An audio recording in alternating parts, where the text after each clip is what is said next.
আসসালামু আলাইকুম, সবাইকে শুভেচ্ছা জানাচ্ছি। মাসুম মাহবুব দেখছেন ওপেনটা ইউটিউব চ্যানেল এবং মাসুম মাহবুব ফেসবুক পেজ। পৃথিবীর যে প্রান্ত থেকে যারা দেখছেন সবার জন্য শুভকামনা, ভালোবাসা। প্রিয় দর্শক, বেশ কিছু ব্রেকিং খবর আছে আজকে আপনাদের জন্য। শুক্রবারে বেশ কিছু আনন্দের খবর দিতে চাই, যে খবরগুলো পেলে হয়তো আপনাদের মন ভালো হয়ে যাবে। আপনারা শুনতে এবং দেখতে পাচ্ছেন আশা করি।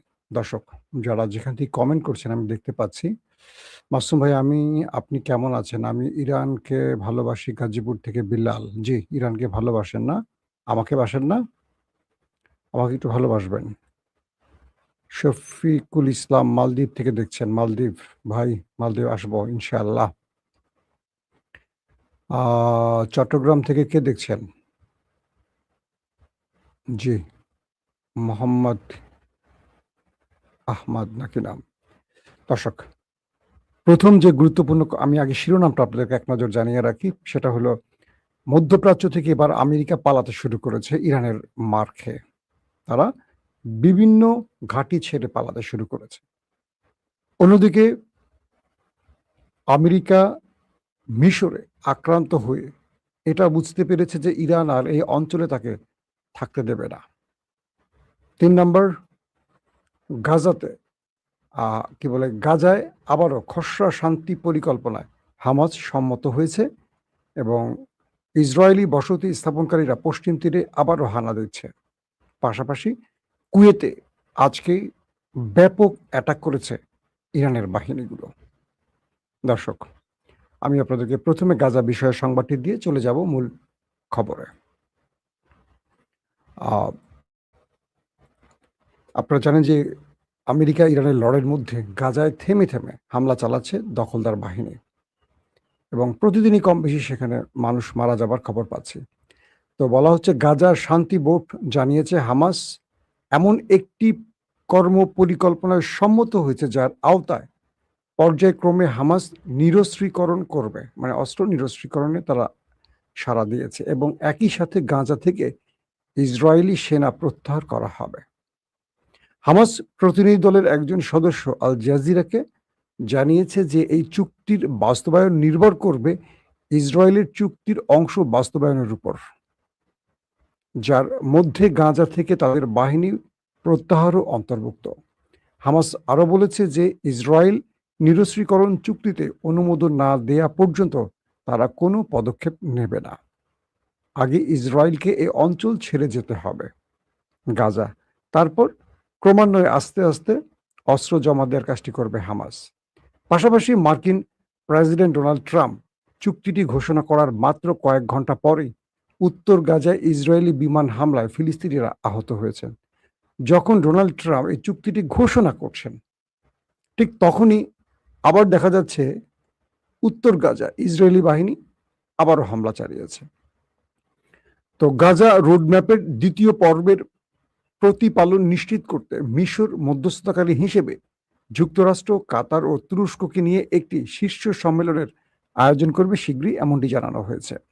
পাশাপাশি নাবলুস ও পার্শ্ববর্তী গ্রামগুলোতে ইসরায়েলি বাহিনী এবং বসতি স্থাপনকারীদের হামলায় অন্তত আরও ১১ জন ফিলিস্তিনি আহত হয়েছেন এবং হেব্রন ও রামাল্লার কাছেও হামলার খবর পাওয়া গেছে। যখন চুক্তি নিয়ে আলোচনা বা চুক্তি হচ্ছে, তখন ওরা থেমে থাকছে না, ওরা একের পর এক আক্রমণ করছে। দর্শক, পাশাপাশি সবচেয়ে বড় গুরুত্বপূর্ণ খবরটি আগে দিয়ে নেই, তারপর আমরা বিশ্লেষণে যাব।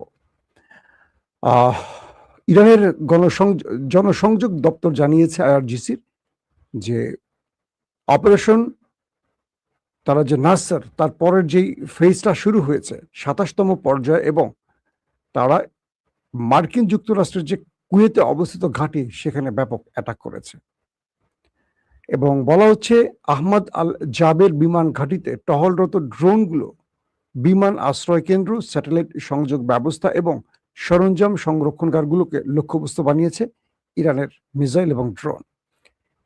এবং এই স্থাপনাটি মার্কিন বিমান ও নজরদারি কার্যক্রমের একটি প্রধান কেন্দ্র এবং মার্কিন বাহিনীর রসদ সরবরাহের জন্য এটি গুরুত্বপূর্ণ কেন্দ্র হিসাবে বলা হয়েছে। অর্থাৎ তারা বলছে যে ইরানের সেনাবাহিনী কুয়েতে মার্কিন আল জাবের বিমান ঘাঁটিতে হামলা করে সেখানে মার্কিন যতগুলো সমরাষ্ট্রের অবস্থান ছিল সবগুলোকে টার্গেট করে ধ্বংস করে অ্যাটাক করে ধ্বংস করেছে। ইসলামাবাদ সমঝোতা স্মারকের শর্ত লঙ্ঘনের জেরে জুলাই মাসের শুরু থেকে যুক্তরাষ্ট্র ইরানের দক্ষিণাঞ্চলীয় প্রদেশগুলোতে ব্যাপক অ্যাটাক করে। ইরান পাল্টা অপারেশন নাসর টু নামে তারা আবারও অপারেশন শুরু করে এবং বলা হচ্ছে মার্কিন যে ঘাঁটিগুলো রয়েছে মধ্যপ্রাচ্যে তাদেরকে লক্ষ্য করে অ্যাটাকগুলো করা হয়। সেনাবাহিনী কেসমে বেসামরিক বাড়িঘরের মার্কিন হামলার তীব্র নিন্দা জানিয়েছে। পাশাপাশি তারা বলছে যে কুয়েতে আমেরিকার যেই ঘাঁটিগুলো ছিল সেখানে তারা দেখছিল যে আমেরিকা নতুন করে ইরানের বিরুদ্ধে যুদ্ধের জন্য আরো কিছু সমরাস্ত্র প্রস্তুত করেছে। ইরান আক্রমণ চালিয়ে সেগুলো ধ্বংস করে দিয়েছে। এবং ইন্টারেস্টিং ব্যাপার হলো যে কুয়েতের সবচেয়ে বেশি আক্রান্ত হয়েছে ইরান দ্বারা। তাদের পানি শোধনাগার, বিদ্যুৎ কেন্দ্র, তাদের মার্কিন ঘাঁটি সবগুলোকে উড়িয়ে দিয়েছে ইরান। আল জাজিরা বলছে শুক্রবার ইরান ঘোষণা করছে যে তারা কুয়েতের আহমদ আল জাবের বিমান ঘাঁটিতে মার্কিন সামরিক স্থাপনার লক্ষ্য করে হামলা চালিয়েছে এবং এই হামলাকে আগের দিন মার্কিন হামলার প্রতিশোধ হিসেবে বর্ণনা করছেন ইরান। গত 24 ঘন্টা ইরানের বিরুদ্ধে মার্কিন ইসরায়েলি যুদ্ধের সর্বশেষ ঘটনাবলীর একটি সংক্ষিপ্ত রূপ এটুকু জানা গেছে যে আমেরিকা এবং ইসরায়েল ইরানের কাছে এই লড়াইতে আবারও পরাজিত হয়েছে। দর্শক, ইরানের সেনাবাহিনী জানিয়েছে তাদের বাহিনী ড্রোন হামলায় কুয়েতের আহমদ আল জাবের ঘাঁটি ধ্বংস করেছে। কৌশলগত মার্কিন সামরিক স্থাপনা লক্ষ্য করে হামলা চালিয়েছে এবং সেটাকে নির্মূল করে দিয়েছে। আধা সামরিক সংস্থা তাসনিম নিউজ জানিয়েছে তারা ড্রোন ব্যবহার করে হ্যাঙ্গার, স্যাটেলাইট যোগাযোগ ব্যবস্থা এবং সামরিক সরঞ্জাম অর্থাৎ যেখানে মিসাইল স্টোরেজ সেগুলোকে ধ্বংস করেছে।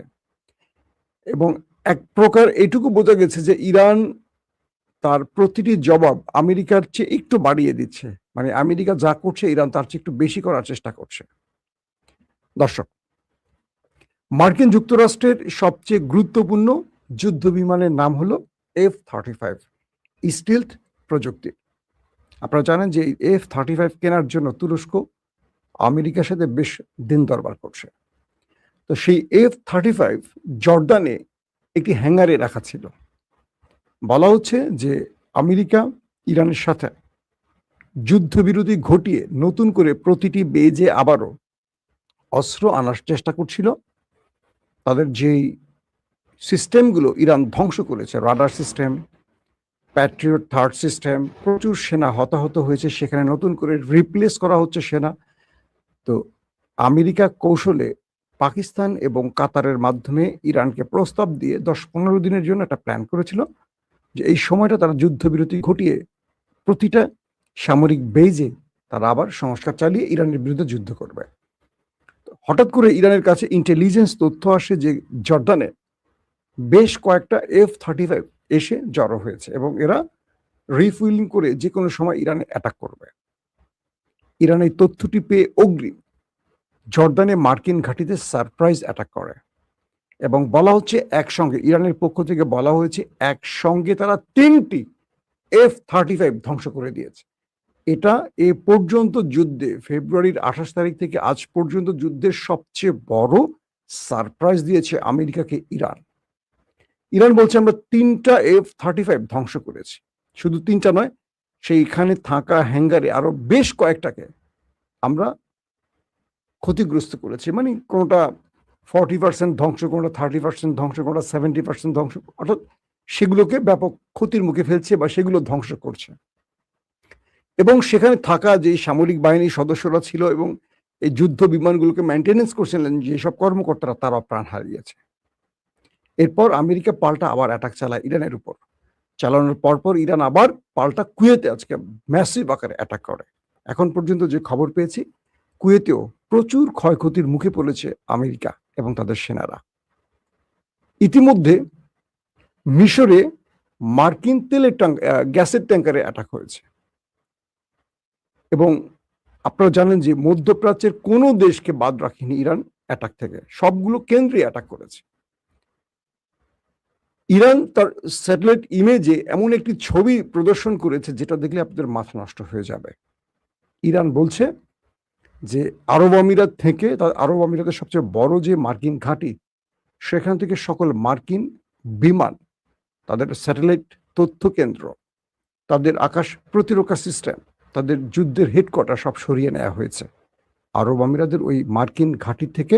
কয়েকটা ঘাঁটির অন্যতম যে ঘাঁটি, সেখানে আমেরিকা তার পুরো সদস্যদের আধুনিক প্রযুক্তি যা যা আছে সব সরিয়ে ফেলেছে। এবার ইরান দেখাচ্ছিল যে 5 দিন আগের দৃশ্য এটি, 5 দিন পরের দৃশ্য এটি। অর্থাৎ 5 দিন আগে এখানে 5টির মতো যুদ্ধ বিমান দেখা গেছে, 5 দিন পরে আর কিচ্ছু নাই, ফাঁকা করে ফেলছে আমেরিকা। এটা হলো আরব আমিরাত।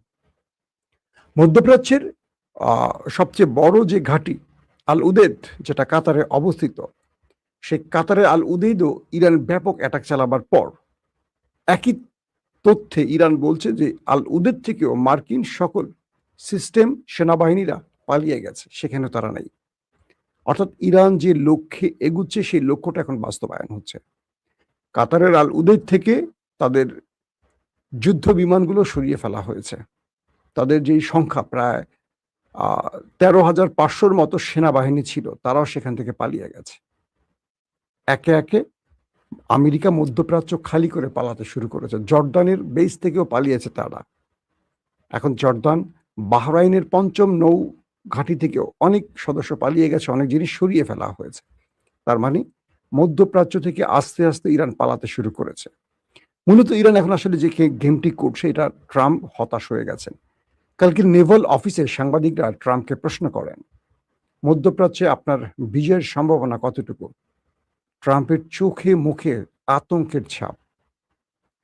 ট্রাম্প বুঝতে পারেননি যে ইরান আমেরিকাকে এতটা সারপ্রাইজ দেবে। প্রথম যে যুদ্ধটা শুরু করেছিল ইসরায়েলের প্ররোচনায় আমেরিকা, 40 দিনের যুদ্ধ শেষে আমেরিকা বুঝতে পেরেছিল যে তারা এখানে পরাজিত হয়েছে। কিন্তু আবারও আমেরিকার ইসরায়েলপন্থী সেনা সদস্যরা এবং ইসরায়েলের চাপে পড়ে তিনি আবারও যুদ্ধে নেমেছিলেন, সিজফায়ার ভঙ্গ করে, অর্থাৎ ইসলামাবাদ চুক্তি ভঙ্গ করে। তখন তিনি ভিন্ন প্ল্যানে এগোবেন ভেবেছিলেন, কিন্তু ইরান আমেরিকার প্রত্যেকটি চাল অগ্রিম বুঝে তাকে ওভারট্রাম্প করছে। ধরেন, আমেরিকা বারবার বলছে ইরান আমাদের কাছে আসছে, একটা আলোচনা করতে চায়, সিজফায়ার চায়, কিন্তু আমরা কি দেখলাম? এটা পুরো মিথ্যা। কিভাবে মিথ্যা প্রমাণ হলো? আমেরিকার যুদ্ধ বন্ধ করলো কখন? যখন আমেরিকার গণমাধ্যমগুলো বলছে যে আমেরিকার অস্ত্রে টান পড়ে গেছে, প্রচুর সেনা হতাহত হয়েছে, সেখানে সেনাদের রিপ্লেস করা হচ্ছে, বাইরের থেকে ইউরোপ থেকে আনা হচ্ছে, প্রচুর অস্ত্র ইউরোপের ঘাঁটি থেকে আবার মধ্যপ্রাচ্যে আনা হচ্ছে। কারণ কি? তাহলে মধ্যপ্রাচ্যের অস্ত্রগুলো কোথায়? তার মানে ধ্বংস হয়ে গেছে, এটা কনফার্ম। তো আমেরিকা বলছে ইরান যদি আলোচনার টেবিল থেকে উঠে যায় তাদের বড় মাসুল দিতে হবে। আর কি করলো ইরান? কি করলো? ইরান নিজেই সারপ্রাইজ অ্যাটাক করলো, অর্থাৎ কোনো আক্রমণ ছাড়া ইরান নিজেই জর্ডানে আক্রমণ করে F-35 গুলো উড়িয়ে দিল। কুয়েতকে এত ম্যাসিভ আকারে অ্যাটাক করলো যে কুয়েত এক প্রকার এখন কি বলবো যে ধোলাই খেলার মতো হয়ে গেছে। কুয়েত থেকেও আমেরিকার সেনারা পালাতে শুরু করছে। কুয়েত সরকার বুঝতে পারছে যে ইরানের সাথে পাঙ্গা নিয়ে তারা কি ভুল করছে। অন্যদিকে সৌদি আরব ইরাকে অ্যাটাক চালিয়ে ইরানের বেশ কয়েকজনকে হত্যা করে চারদিক থেকে এখন আক্রমণের শিকার হচ্ছে সৌদি আরব। এখন সৌদি আরবও বুঝতে পারছে ইরান গালফ কান্ট্রিকে পিটিয়ে সোজা করে ফেলছে। পাশাপাশি গালফে থাকা আমেরিকানরা এখন চোখে সর্ষের ফুল দেখছে, কারণ আমেরিকা এখন কোনোভাবে ইরানকে সাহায্য করতে পারছে না, থামাতে পারছে না। ইরান আর আমেরিকার কথা শুনছে না, এখন তারা তাদের টার্গেট পাচ্ছে, অ্যাটাক করছে। সিআই সদস্যরা, মার্কিন গোয়েন্দা সংস্থার সদস্যরা বিভিন্ন জায়গায় আত্মগোপনে আছে, সেখানে ড্রোন গিয়ে হিট করে তাদেরকে উড়িয়ে দিয়ে আসতেছে। আমেরিকা বলছে, পেন্টাগন বলছে যে আমাদের যুদ্ধ বিমানগুলোর মানে যে কোডে বা যে সিস্টেমে আমরা গোপন গোপন জায়গায় রাখছি, ইরান এই তথ্য পাইলো কোথায়? এই তথ্য ইরানের কাছে আসলো কোথায়? আমরা কখন কোত্থেকে কোন ইউরোপের ঘাঁটি থেকে গোপনে আমাদের যুদ্ধ বিমানগুলো এনে জমা করছি, ডিটেল তথ্য ইরানের কাছে পৌঁছচ্ছে কি করে? এবং ইরান নিখুঁতভাবে অ্যাটাক করছে এবং এই অ্যাটাকগুলো তারা ইন্টারসেপ্ট করতে পারছে না। অর্থাৎ আমেরিকা তার প্রতিরক্ষা ব্যবস্থার এত দুর্গতি, ইরানের মিসাইল এবং ড্রোনগুলোকে তারা ইন্টারসেপ্ট করতে পারছে না। ইরান তার ঘরে বসে একটা ড্রোনকে বা একটা মিসাইলকে নেভিগেশন অন করে, জিপিএস অন করে যেই টার্গেট বলে দিচ্ছে সেই টার্গেটে হিট করে ধ্বংস করে চলে আসছে।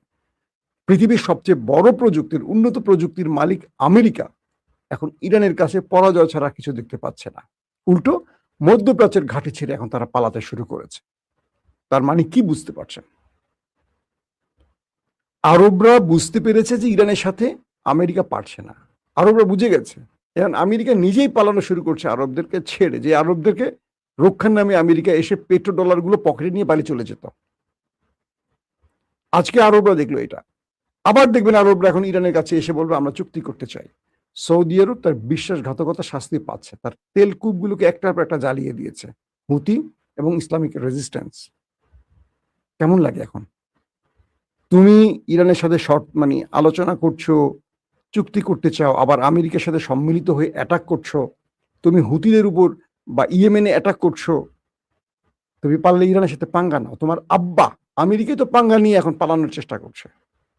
ইরান বলছে যারা বিশ্বাসঘাতক তাদের শাস্তি হবে। ইরান কাউকে ছাড়বে না, এবং ইরান এটাও বলে দিয়েছে আমেরিকার সাথে তার আলোচনা নয়। আলোচনা কোনোভাবেই আমেরিকার সাথে তারা এগিয়ে নেবে না। কারণ আমেরিকা বারবারই বিশ্বাসঘাতকতা করছে। এই অবস্থায় এখন আমেরিকা নতুন করে আলোচনা শুরু করতে পারছে না। আলোচনা টেবিলে আছে কিন্তু শুরু করতে পারছে না আলোচনা। ইরান তাদেরকে আর বিশ্বাস করছে না। কারণ আমেরিকা যা বলে তা করে না, আর যা করে তা বলে না। প্রত্যেকে ভালো থাকবেন। আল্লাহ হাফেজ।